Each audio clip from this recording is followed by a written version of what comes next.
सुप्रभातम। सप्तम कक्षाया व्याकरण ज्ञान में प्यारे बच्चों, आज हम किम शब्द के रूप पढ़ेंगे। आप आइए मेरे साथ। किम शब्द पुल्लिंग, एक वचन, द्विवचन, बहुवचन। ठीक है, देखिए किम का अर्थ होता है क्या। ठीक है, तो पुल्लिंग में किम का जैसे किस तरह से रूप चलते हैं आप देखते चलिए। पुस्तक निकाल लो अपनी। यस, कै, कौ, के। ठीक है, कै माने कौन। ठीक है, अकेले के लिए है, दो के लिए कौ और बहुतन के लिए के होता है। पुल्लिंग की बात है। ठीक है, तो ये पुल्लिंग शब्द को आप समझेंगे, कोशिश करेंगे, मेरे साथ गुनगुनाओगे। ठीक है, गुनगुनाओगे मेरे साथ और फिर अपन समझते हैं इसको। किम शब्द पुल्लिंग शब्द में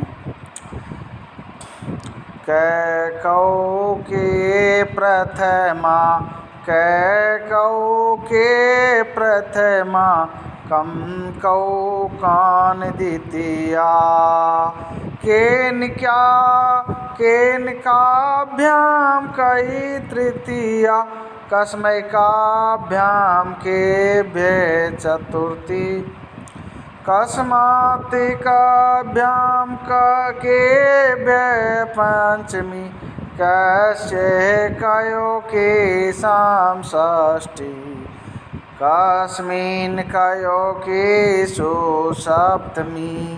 तो ये पुल्लिंग के रूप है। पुल्लिंग में लड़कों के लिए, पुरुषों के लिए, जैसे वह कौन है, स कै वह कौन है, वे दोनों कौन हैं, तो वे दोनों भी तौ, तौ, कौ। ठीक है, वे दोनों कौन हैं, और ते, के, वे सब कौन हैं। इस तरह से शब्द रूप आप बनाओगे। संस्कृत बनाते समय अपने ये शब्द रूप काम आएंगे और अपनी परीक्षा में भी शब्द रूप आते हैं, इसलिए इनको याद रखने होंगे आपको। ठीक है, हाँ, आगे बढ़िए। किम शब्द में स्त्रीलिंग में रूप। किम का स्त्रीलिंग में, मान लो लड़की है तो उसके लिए क्या कहेंगे, किस तरह से रूप चलते हैं देखिए। विभक्ति एक वचन, द्विवचन, बहुवचन। हाँ, तो देखिए आप। का, के, का प्रथमा, काम के का द्वितीया, काया काभ्याम का भी तृतीया, कस्यैकाभ्याम काभ्य चतुर्थी, कस्याकाभ्याम काभ्य पंचमी, कस्याकयोकाभ्याम का साम। ठीक है, का साम षष्ठी, कस्याम कयो का सो सप्तमी। पुल्लिंग में और स्त्रीलिंग में काफ़ी अंतर होता है, तो आप यह समझने की कोशिश करें।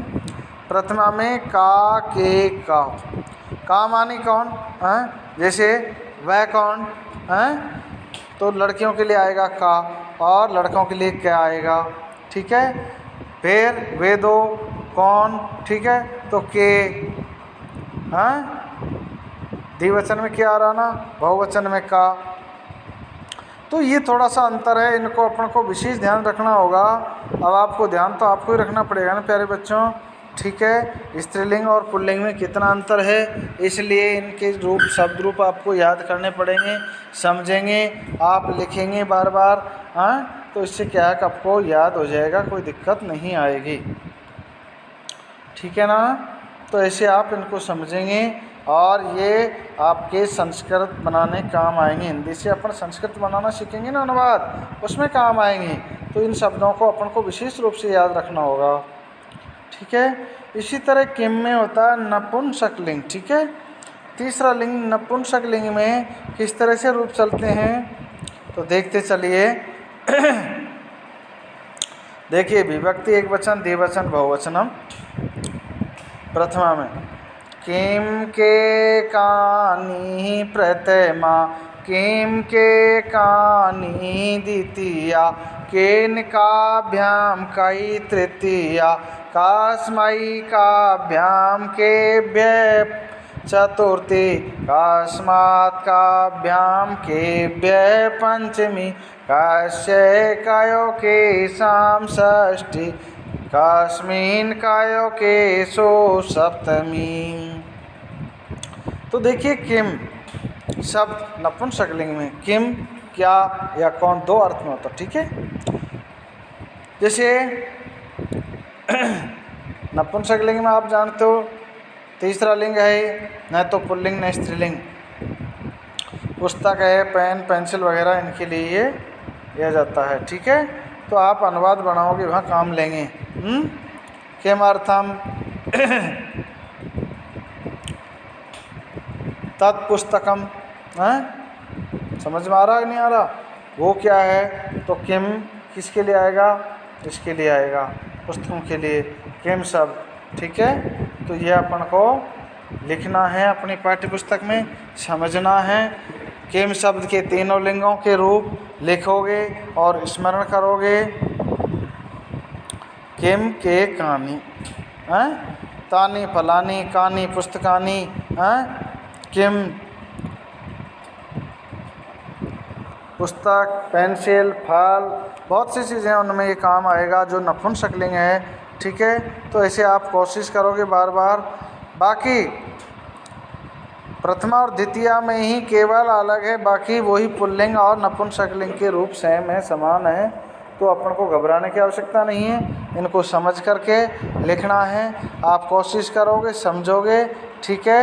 लहरों के डरने से नौका पार नहीं होती, कोशिश करने वालों की कभी हार नहीं होती। कोशिश करते रहो आप, ठीक है। यस।